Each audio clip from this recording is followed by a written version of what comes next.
and we had a nice ride last week on the Africa Twin, the latest one. Lovely bike. Go and see Yules in Manchester, they will sell you one.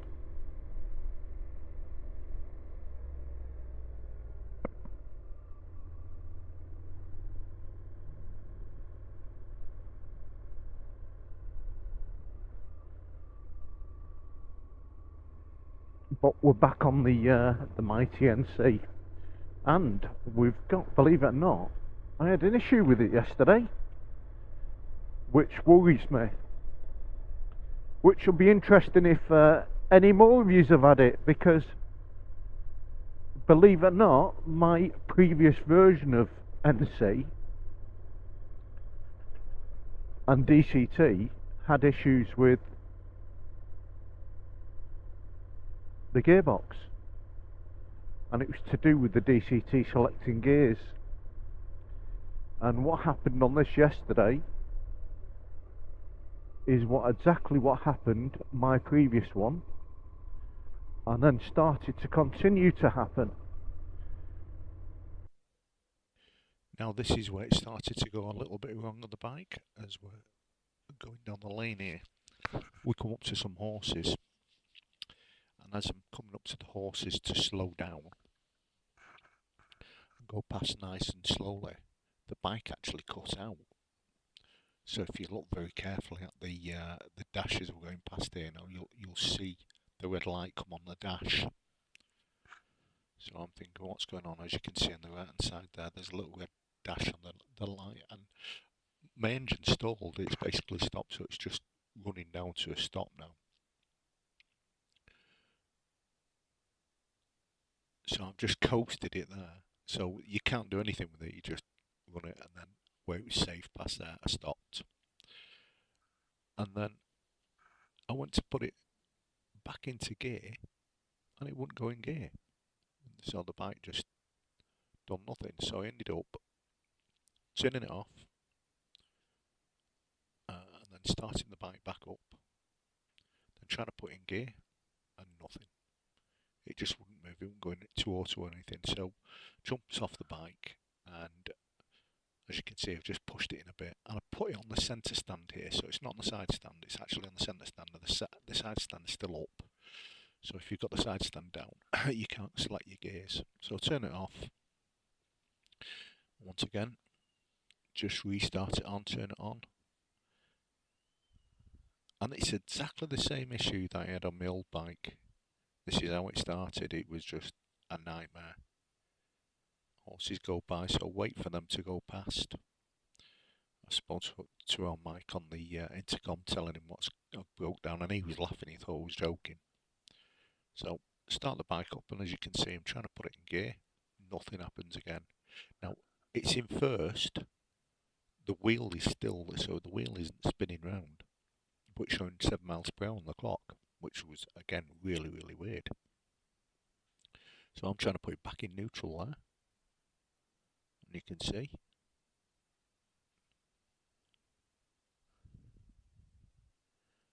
nothing will move on it. It just doesn't respond at all.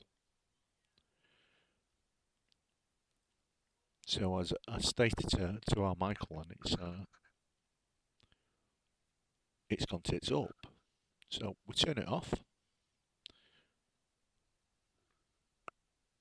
and do it again. We turn it back on. So I'll give it a few seconds. And I missed it there. So what I'm doing is I'm doing a reset on the DCT here. So off, hold the drive button down. Turn on the ignition. The bottom right hand corner of it, you'll see the lights off. I've got it a little bit earlier, so you'll see the lights flashing on the right hand side. Once they flash, then you start up the engine, and over in the left hand side you see a bar goes through, and it should go to neutral, and that is then resetting the DCT. So give it a couple of seconds and the neutral comes up,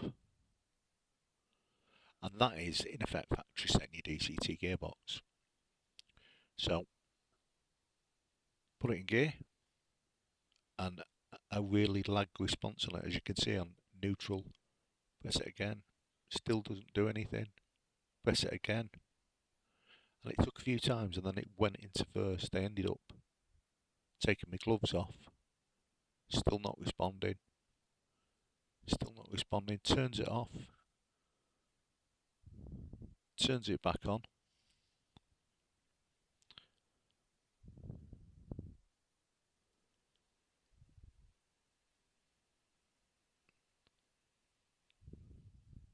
Checking the stand hadn't come down or anything, and there it goes, it's in first now, but it won't go back into neutral again. And again, like the back wheel, even though it started, the back wheel's not spinning. I can understand it if the wheel was spinning.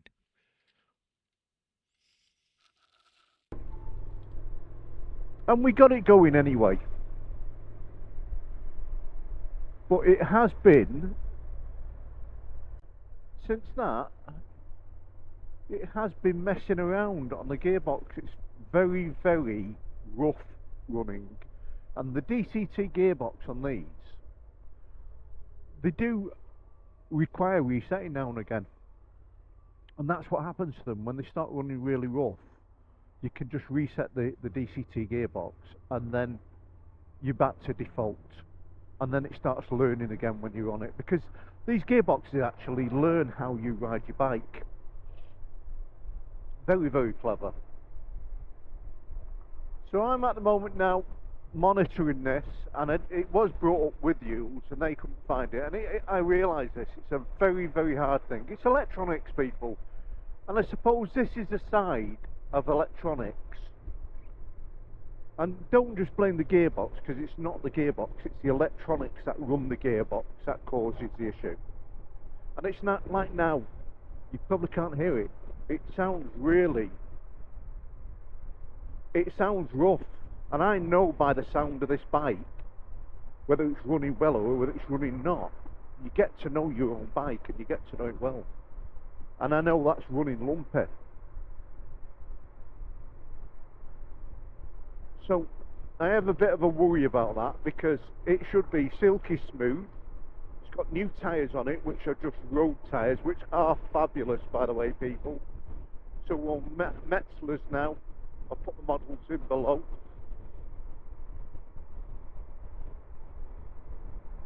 And I'm just, that's what it's doing now. It's very juddery. I know that isn't right at all. And I really can't be going through the rigmaroles of that again, because I don't want to go through the pain what I did with my second NC. And it's quite strange, because that was at about 8,000 miles on that when that started playing.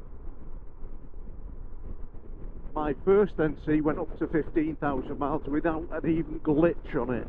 Nothing at all.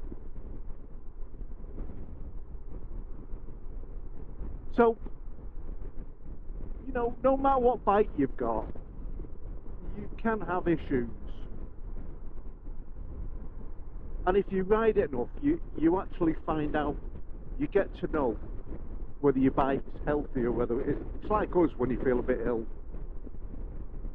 And I think she's just a little bit ill at the moment.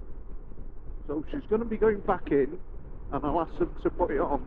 It may be just a firmware update that they need to do on it. Because they're resetting the DCT. You should only need to do it once. It's not a thing that you keep on doing. But we're getting all the gears. We're running fine enough. And that is back down to the fear now of, I suppose, like the Africa Twin. All the electronics on the bikes. Do we really need them? Honestly, do we really need them? Or should we really just go back to basics?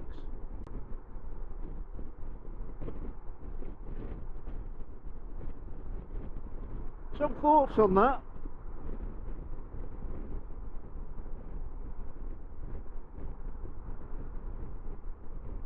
What are we on here?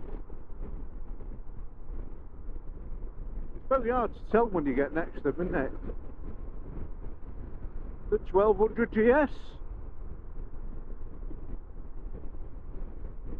doesn't look big actually from there. It doesn't look that big, does it? But when you're actually on it, and that's the strange thing. When I was sat in the Africa Twin, there's very little between the seat height on between this and that. But you feel a lot higher up on the Africa Twin, and it really isn't that much bigger. The weight of the bike, even the width of it actually, because it's very slim, that Africa Twin. And don't think I weren't impressed with it, because I really was. But even with my little glitches on this, I would still go back to another one of these. I just find this bike so easy to ride, so enjoyable. I suppose like a BMW or a Mercedes car driver, you just get in it and you just know it fits you. And that's what this NC does for me. Like I say, Honda supply you with wings, and you feel like you're flying everywhere on it.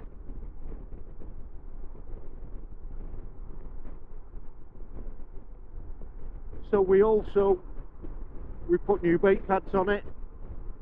I done quite a few videos and stuck them out. They're only as quickly as I could. I hope you enjoy them. There's not really going to be many more after this one this week now. I think I'm going to have a couple of weeks break from it. I've got one on the Saturday if Stephen's still going to meet me. And probably that'll be my last one for a couple of weeks. I've got quite a few things to do at home.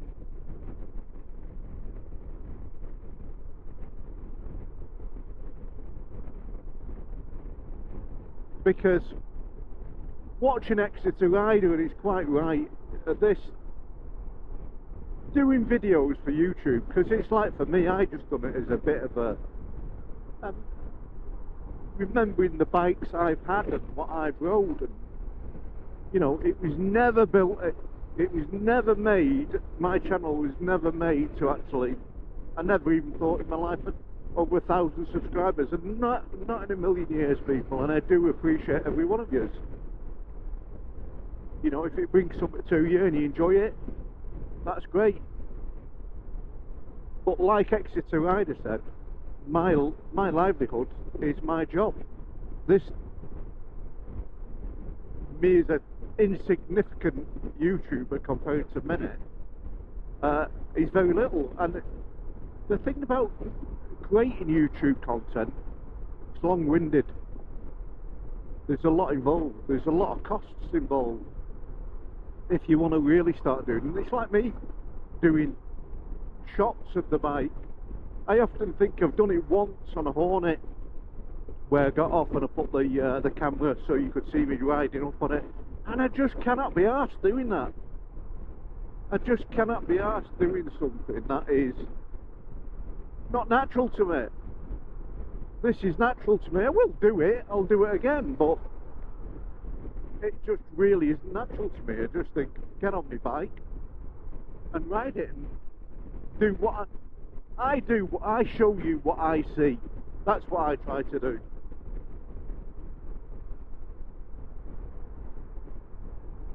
And, you know, sometimes the mundane is the best way to educate yourself, because like your job, when you do it over and over, it's boring, but that's how you learn your trade. That's how you become good at what you do. You do it over and over and over again.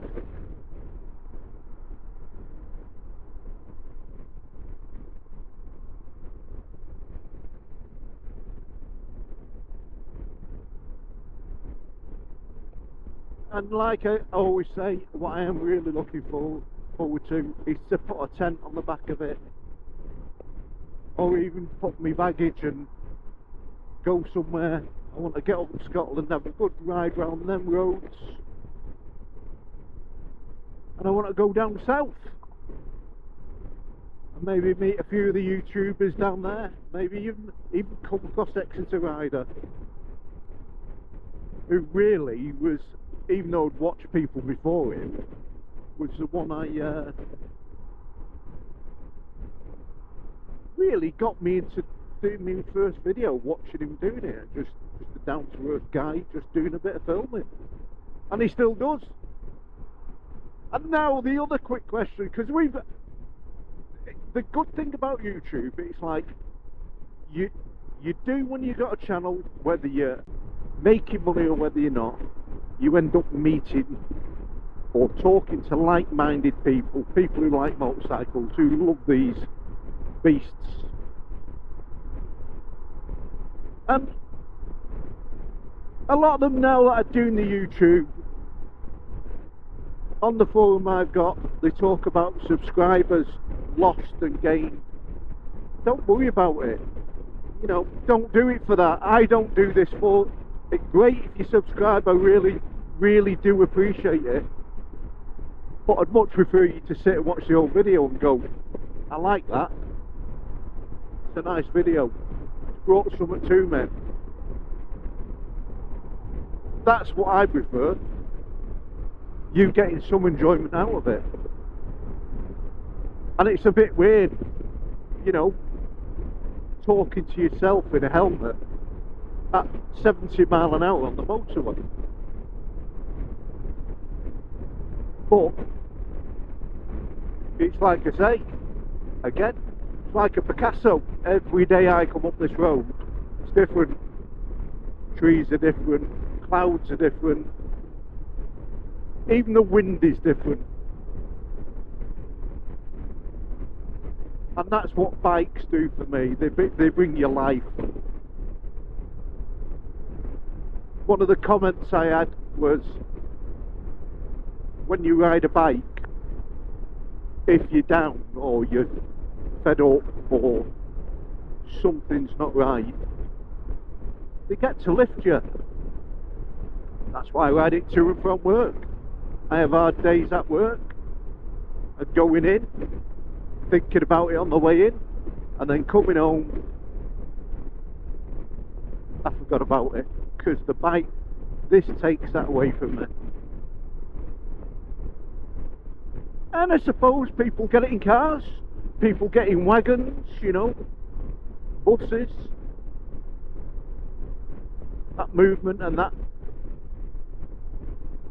space of your own well-being. And I hate the word well-being. We've brought in, it's like a woke thing now, isn't it? Our well-being. But more for your soul. Biking's for your soul. That's what biking is for. If you love biking, doesn't matter what the weather, doesn't matter where you are, doesn't matter what bike you've got. As long as you're pulling that throttle and it's going, and you're doing this, you're gliding, you're just enjoying that moment.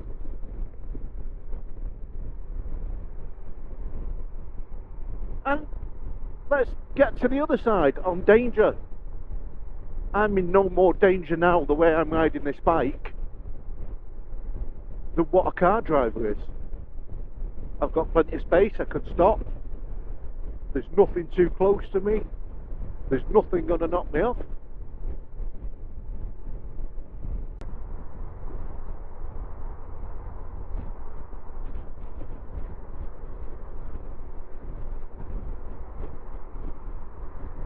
And it's like just going past these signs now, look over to the hills, the Bolton Hills over there. Absolutely glorious.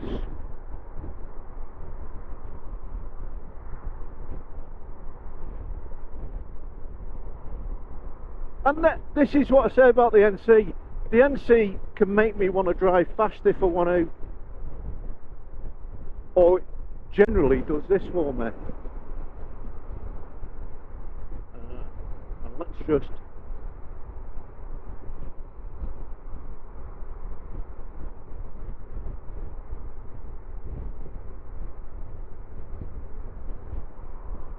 and it's giving me 69.1 miles to the gallon. And I did see that on Freddie Dobbs, where he's saying the NC gives over 100 miles to the gallon. I think I may have said it. I don't believe the NC gives over 100 miles. I've had on my older ones where it showed 111 for a short, brief period. But on a full tank full on this bike, which is £16, I get 250 miles. So I reckon on average I'm getting 73 to 80 miles per gallon is what I get on this NC. Let me know what you get on yours, what you think you get on it. But again, to me, every one of them are smile miles. This is why I ride the NC. This is why you should ride it. Because you'd smile as well.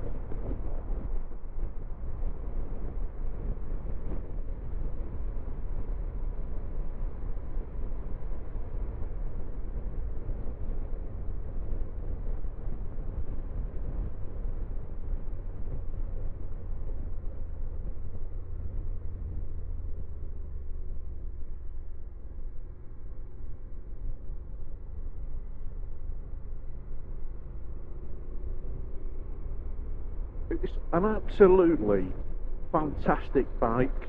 In the bends, on the straight, it just really does glide round.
And I get it, you don't have to have the DCT if you don't want it. But I just find this DCT works for me.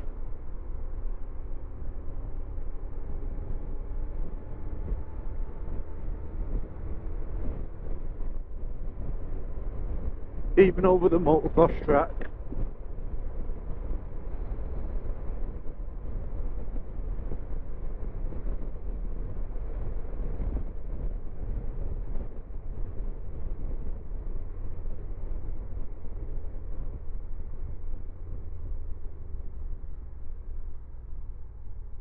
And since I greased the pins on the back brake and on the front, much better. It's quite disappointed people on my video on changing the tyres and the pads on the bike. I done all the brakes, went round. The back ones didn't need, the pads didn't need replacing. But if you watch the video, I was, and I still am, quite disgusted with the quality of the pistons that are inside them front brakes. And it's, when you look at pistons, it doesn't matter if they're a bit jagged right at the ends where they're pushing on the back of the pad. That doesn't matter. But these are breaking up beyond where they're going towards the seal, where they're pushing into the seal. And that's where it becomes a bit different, because then your seals, because the coating has come off your actual pistons in the calipers, can end up seeping brake fluid, which you definitely don't want. You definitely don't want brake fluid on your front pads, especially when you have to brake. You will not find it entertaining at all. So that is one thing I'm going to be bringing up with, I'm going to be going back into Yules and I'm going to be bringing it up with them, because I want them changing. Be dead straight with you, I want them 2 pistons changing. And Honda have always been known for the quality of their bikes. I'm very sorry on this occasion, that is poor. That is really poor for me. And this is a 10-month-old bike. It's not one that's 15 years old.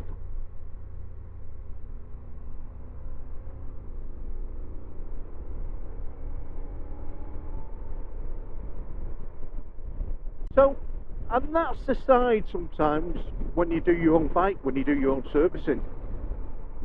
You can find things that you wouldn't see by letting other people do it for you. But it still doesn't put me off. I still, for me, this bike is the #1 bike for me at this moment in time. And I wouldn't swap it.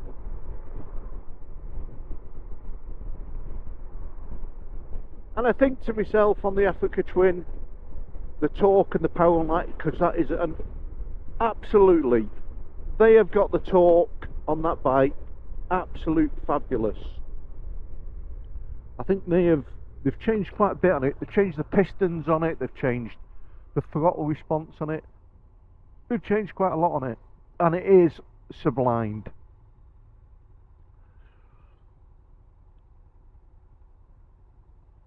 But I would really just be happy with this, with the same power as a Transalp.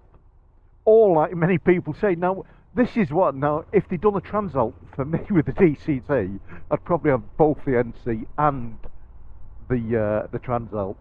But let me tell you, because I've ridden them both, I've ridden the Transalp. The Transalp is fabulous. It is a fabulous little bike. But in the wind on motorways, you get dragged all over the show on it. It's got its place, and that is definitely. You hear tubers saying it's no good for green lanes. I diverse on that one. And it'd be interesting what Honda do. But as I say, for me, I've just got lazy. I do like the DCT, even the grief I've got with it. Oh, a 125, it's a little cafe racer there. It's great to see learners out. Love to see new bikers, even with his monkey bars on there. He'll be a future Harley rider by the looks of him. Legs sat forward. Sounds good as well, doesn't it? And look at him, he's going some. He looks comfy. And that is what I absolutely love about biking.